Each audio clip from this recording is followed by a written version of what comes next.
ሰላም እንዴት ናችሁ? ውድ የፍሬሽ ማይንድስ አካዳሚ ቤተሰቦች፣ ዛሬ ደግሞ ጂኦግራፊ ኢትዮጵያ ኤንድ ዘ ሆርን ቻፕተር 1 ፓርት 2 ይዤ መጥቻለሁ። ለቻናሉ አዲስ ከሆናችሁ ሰብስክራይብ አድርጉ፣ እንዲሁም ቪዲዮውን ለሌሎች ሰዎች እንዲደርስ ላይክ በማድረግ ጀምሮ ሀሳብ፣ አስተያየት፣ ጥያቄ ካላችሁ ኮሜንት ማድረግ እንዳትረሱ። ዛሬ የምንመለከተው እንግዲህ ቤዚክ ስኪልስ ኦፍ ማፕ ሪዲንግ የሚለውን ፖርሽን ነው። በዋትስ ማፕ በሚለው ጥያቄ እንጀምራለን ማለት ስለዚህ a two-dimensional scale representation of parts or whole of the earth surface on a flat board ይላል። ስለዚህ እንግዲህ ካርታ የምንለው ምንድነው? በቱ ዳይሜንሽናል ወረቀት ላይ the whole of the earth surface ወይም ደግሞ የሆነ earth surface ፓርት ሊሆን ይችላል፣ ሙሉ ለሙሉ ሊሆን ይችላል። በሁለት ዳይሜንሽናል ወረቀት ላይ ወይም ደግሞ ፍላት ቦርድ ላይ ማስቀመጥ ምን ይባላል ማለት ነው? ካርታ እንለዋለን ማለት ነው። ስለዚህ ማፕ ሪዲንግ እንግዲህ ምን ኮንሰፕቶችን ያጠቃልላል ማለት ነው? አይደንቲፊኬሽን ኦፍ ናቹራል ፊቸርስ ኤንድ ማን ሜድ ፊቸርስ። ናቹራል ፊቸሮች የተለያዩ ሲምቦል ሊኖራቸው ይችላል፣ ከሌጀንድ የምንለው ማለት ነው። ማን ሜድ ነገሮች ነው እንዲሁ ደግሞ የራሳቸው መለያ ፊቸር አላቸው ማለት ነው። ስለዚህ እነዚህን ሁሉ ኢንኮምፓስ ያደርጋል ወይም ደግሞ ያጠቃልላል ማለት ነው። ለምሳሌ ናቹራል ፊቸሮች ምን ሊሆን ይችላል? ማውንቴን፣ ፕላቶ፣ ሂል፣ ቫሊ፣ ሪቨር የምንላቸው፣ ማን ሜድ ሮድ፣ ሬልዌይ፣ ቢልዲንግ ምናምን የምንላቸው እነዚህ ነገሮች ሊሆኑ ይችላሉ ማለት ነው። ስለዚህ ጂኦግራፈሮች እንግዲህ ስፔሻል ወይም ደግሞ ሳይንቲፊካንስ ቱል የሚባለው ለጂኦግራፈሮች ካርታ ነው ማለት ነው። የሆነ ነገር ለመግለጽ የሆነ ነገር ዲስትሪቢዩሽናቸውን፣ ፓተርናቸውን፣ ያላቸውን ሪሌሽን ስፓሻሊ ያላቸውን የቦታ ሪሌሽን በአናላይዝ ማድረግ የሚችሉት በምንድን ነው ማለት ነው?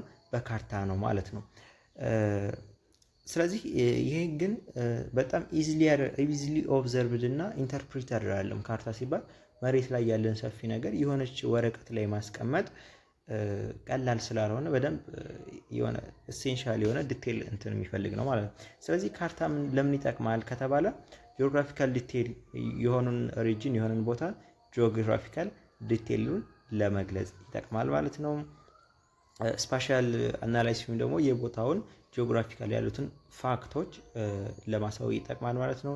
ሎኬሽን ጂኦግራፊክ ፊቸሮች ለማሳወቅ የተለያዩ ዲስፕሊኖች ላይ ጂኦግራፊክ ዳታዎችን እንዲሁ ስቶር ለማድረግ ስታቲክስ ሊሆን ይችላል ያለው ስለሆነ ቦታ ያለው ነገር ሁሉ ስቶር ለማድረግ ይጠቅማል ማለት ነው። ስለዚህ ግን ምን ይጠይቃል ማለት ነው? ሪሊያብል ሜዠርመንት ይጠይቃል። ያለውን ኤሪያ ሳይዝ፣ ዲስታንስ ሁሉ በጣም በስኬል ስለሚሰራ ሪሊያብል የሆነ እንትን ይጠቅማል ማለት ነው።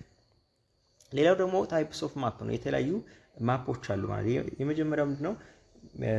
ቶፖግራፊክ ማፕ ነው የሚባለው። ቶፖግራፊክ ማፕ እንግዲህ ምንድነው? ናቹራል እና ካልቸራል ፊቸሮችን የምንመለከትበት ማፕ ነው። ስሞል ሊሆን ይችላል፣ ኤዘር ሳይዙ ላርጅ ሚዲየም ሊሆን ይችላል። ነገር ግን የሆነ ስለሆነ ቶፖግራፊ የሚገልጽልን ነው ማለት ነው። ስለዚህ ቶፖግራፊክ ማፕ ፐርፐዙን፣ ስኬሉን፣ ዴፕዝ ኦፍ ኮምፕሊኬሽን እነዚህን ሁሉ ማሟላት አለበት ማለት ነው። ኔቸር ኦፍ ዘ ላንድ ሪፕሬዘንትድ። ሌላው ደግሞ ስፔሻል ፐርፐዝ ማፕ ነው። እንግዲህ ቶፖግራፊክ ለምሳሌ የኢትዮጵያ ካርታ ሊሆን ይችላል፣ ኖርማል ካርታ ማለት ነው። ነገር ግን ስፔሻል ፐርፐዝ ወይ ነው ስታቲስቲካል ዳት ማፕ የምንለው ስለሆነ ነገር ዲስትሪቢዩሽን፣ ለምሳሌ የኢትዮጵያ ተራራዎችን ዲስትሪቢዩሽን ማወቅ ብንፈልግ ሬንፎሉን፣ ቴምፕሬቸሩን፣ ሴትልመንት የፖፑሌሽን ያለውን የህዝብ አሰፋፈር፣ ቬጂቴሽን እሱን በማፕ ማስቀመጥ ብንፈልግ የሆነ ስታቲክስ ወስደን ብንፈልግ ምን ይሆናል ማለት ነው? ስታቲስቲካል ወይም ደግሞ ስፔሻል ፐርፐዝ ይሆናል ማለት ነው። ቶፖግራፊክ ከሆነ ግን ኖርማል ስለሆነ ቦታ የሚገልጽ ነው ማለት ነው። ሌላው እንግዲህ ኤሌመንትስ ኦፍ ማፕን ስንመለከት እነዚህ የተለያዩ ኤሌመንቶች አሉ። የመጀመሪያው ታይትል ነው። ማፑ ግዴታ ካርታው ርዕስ ሊኖረው ይገባል፣ ስለምን እንደሆነ የሚገልጽ ማለት ነው። ሁለተኛው ደግሞ ኬ ወይም ደግሞ ሌጀንድ የምንለው ነው። ሊስት ኦፍ ኮንቬንሽናል ሲምቦልስ ኤንድ ሳይንስ ሾውን ኦን ዘ ማፕ ዊዝ ዘ ኢንተርፕሬቴሽን ነው። ያላቸውን ትርጉም እንትኖች ኮንቬንሽናል ሲምቦሎች፣ ሳይኖች ሊጠቀሙ ይችላሉ ማለት። ለምሳሌ አረንጓዴ ማፑ ላይ ስለ ውሃን ከሆነ የሚያሳየው እሱም እታች ላይ መቀመጥ አለበት ማለት ነው። which is ኬ ወይም ደግሞ ሌጀንድ እንለዋለን። ስኬል ደግሞ በዲስታንስ ኦፍ ማፕ እና በአክቹዋል ግራውንድ ዲስታንስ መካከል ያለው ሬሾ ነው ማለት ነው። 1 ሴንቲሜትር ማፕ ላይ መሬት ላይ ምን ያክል ተገለጸ የሚለውን ነገር ሁሉ የምንገልጽበት which is ስኬል ነው ማለት። ስለዚህ የተለያዩ ስኬሎች አሉ። ፍራክሽን ሊሆን ይችላል፣ በስቴትመንት ወይም ደግሞ በቨርባል ሊሆን ይችላል፣ ሊኒየር ግራፊካሊ ልንገልጸው እንችላለን። የተለያዩ ስኬሎች አይነቶች አሉ ማለት ነው። ስለዚህ እነዚህ ካርታዎች እንግዲህ በሴንቲሜትር ካርታው ላይ ለክተን ስኬሉን ከተነገረ መሬት ላይ ምን ያክል ነው የሆነ ለምሳሌ የሆነ ሮድ ቢኖር እሱ ምን ያክል ነው መሬት ላይ ያለው ርቀት የሚለውን ካልኩሌት ማድረግ እንችላለን ማለት ነው። ስለዚህ ለሱ ምን ያስፈልገናል? ስኬል ያስፈልገናል። ሌላው ደግሞ ኖርዝ አሮ ያስፈልጋል ማለት ነው። ማፕ ላይ እንግዲህ ተመልክታችሁ ከሆነ እንደዚህ አይነት ምልክት ወይም አለች ብዙ ጊዜ ወይ ደግሞ ክሮስ አይነት ምልክት ይሆንና ከላይ ኖርዝ የሚላለው ማለት ነው። ስለዚህ ኖርዝ አሮ ካወቅ ሌሎችን ዳይሬክሽኖች የኛው ዌስት ብለን የኛውን ኢስት ብለን ከታች ደግሞ ሳውዝ ብለን እንወስዳለን ማለት። ስለዚህ ኖርዝ አሮ የማፑን ዳይሬክሽን ለማወቅ ይጠቅመናል ማለት ነው። ሌላው ደግሞ ማርጅን ነው። ማርጅን የምንለው ምንድነው? ፍሬም ኦፍ ዘ ማፕ ነው፣ ወይም ደግሞ የማፑ ጠርዝ። ማፑ ካርታው የት ላይ ነው የሚያበቃው? ለምሳሌ የኢትዮጵያ ካርታ እንደዚህ ከሆነ ሶሪ በጣም እንደዚህ ቢሆን ለምሳሌ ያው ስላልችልም ብያችኋለሁ። ሶ ያለው ማርጅን የትኛው ነው? ጠርዙ የት ላይ ነው የሚያበቃው የሚለው ይሄኛው ጠርዝ ማርጅን ይገልጻል ማለት ነው። ስለዚህ ማርጅን እና ፍሬም ኦፍ ከስሙ እንደምንረዳው ማለት ነው። ሌላው ደግሞ ዳታ ኦፍ ኮምፓይሌሽን ያስፈልጋል ማለት ነው።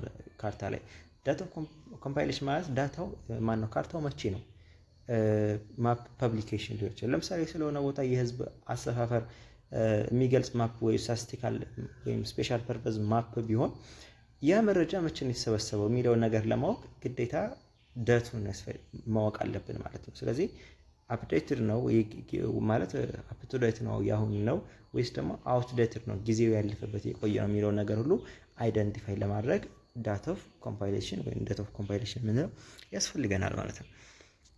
እንግዲህ ደግሞ ሌላው ኮንሰፕት ምንድነው? ቤዚክ ፕሪንሲፕልስ ኦፍ ማፕ ሪዲንግ ነው የሚለው። ማፕ ሪዲንግ ምን አይነት ፕሪንሲፕሎች አሉት የሚለውን ስንመለከት ማፕ የሚያነብሰው እንግዲህ ስኪል ያስፈልገዋል። ቤዚክ ፕሪንሲፕሎችን ማወቅ ያስፈልገዋል ማለት ነው። ምክንያቱም እነዚህን ማፕ ላይ የተቀመጡ ሲምቦሎችን ላንድስኬፕ ላይ ወዳለው ኢሜጅ ኢንተርፕሬት ለማድረግ ወይም ደግሞ ለመረዳት ምን ያስፈልገዋል ማለት ነው? ግዴታ ቤዚክ ስኪል ያስፈልገዋል ማለት ነው። ስለዚህ ስለ ሲምቦሎች ማወቅ አለበት የማፕ ሪደር። ከዛ ደግሞ ማፑ ሲምቦሎች ደግሞ በሪደሩ ቪዥዋላይዝ መደረግ አለባቸው። ኬ እና ሌጀንዶቹ መቀመጥ አለባቸው ማለት ነው። ስለዚህ እነዚህ ሲምቦሎች ላንድስኬፕ ሊሆኑ ይችላሉ፣ ዳይሬክሽን ሊሆኑ ይችላሉ የሚታወቁት ሲምቦሎች። ስለዚህ ማፕ ሪደሩ ደግሞ እነዛን ስለ ሲምቦሎች ያለውን ምን እንደሚወክሉ ማወቅ አለበት ማለት ነው። ሌላው ደግሞ ካርታዎች እንግዲህ የተለያዩ ሲሪስ ኦፍ ላይን ይይዛሉ ማለት ነው። ማርክ ይደረጋል፣ ይሰራሉ እና ይህ ታዲያ ምንድነው ጥቅሙ? ወይም ደግሞ ግሪድ ሲስተም የምንለው የሆነን ቦታ አኩሬት ሎኬሽን ለማወቅ ይረዳናል ማለት ነው። ይህ ማለት ምን ማለት ነው? ለምሳሌ የሆነ ሀገር ካርታ ይቺ ብትሆን ኢትዮጵያ ካርታ እንደዚህ አይነት የላቲቲዩድ መስመሮች ይቀመጣሉ ማለት ነው። ላቲቲዩድ መስመር ማን ነው? ይሄ ሎንጊቲዩድ መስመሮች ይቀመጣሉ ማለት ነው። ከዛ ደግሞ የላቲቲዩድ መስመሮች ይቀመጣሉ።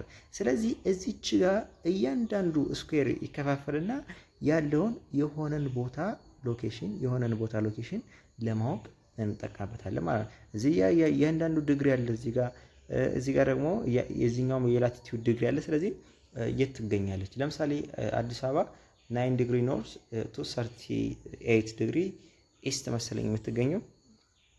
እንደዛ ከሆነ ያለውን የአዲስ አበባን ሎኬሽን ለማወቅ እዚህ ጋር 9 ዲግሪ የት ነው የሚገኘው? እዚህ ጋር ለምሳሌ እዚህ ጋር ከሆነች አዲስ አበባ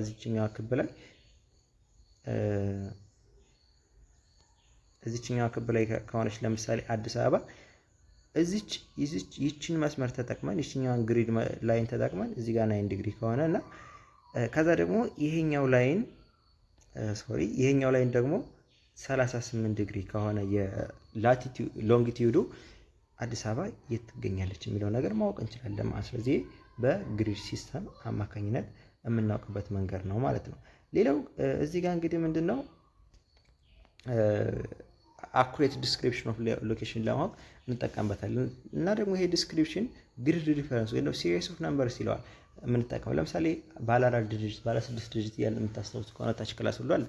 ባለ 4 ዲጂት ማለት የሆነን ቦታ የሆነ ስኩዌር ለምሳሌ ያለውን ሎኬሽን ለማወቅ ያገለግላል። 4 ዲጂት ከሆነ ከዚህ እስከዚህ ከእንትና ኖርዝ ሳውዝ ከዛ የሚለውን ነገር እንለያለን ማለት። ለምሳሌ 9 ዲግሪ 38 ዲግሪ ኖርዝ እስከ ለምሳሌ አዲስ አበባ ከዚህ እስከዚህ ብትሆን ይሄኛውን ሎኬሽን እስከዚህኛው ሎኬሽን ያለውን በ4 እንትን እንገልጻለን ማለት ነው። ነገር ግን በ6 ከሆነ ግሪድ ሪፈረንሱ የሆነች ስፔሲፊክ ቦታን የምንገልጽበት ነው ማለት ነው። ስለዚህ ቻፕተር 1ን በዚህ ጨርሰናል። ለቻናሉ አዲስ ከሆናችሁ ሰብስክራይብ ማድረግ እንዳይረሳ። ሀሳብ አስተያየት፣ ጥያቄ ካላችሁ እንዲሁ ኮሜንት ላይ አስቀምጡልኝ። ቪዲዮውን ላይክ አድርጉ፣ ሼር አድርጉ። ከቻላችሁ ደግሞ ቪፒኤን ተጠቀሙ። ቴሌግራም ሊንክ ደግሞ ዲስክሪፕሽን ላይ አስቀምጥላችኋለሁ። እሱንም ጆይን ማድረግ እንዳትረሱ። መልካም ጊዜ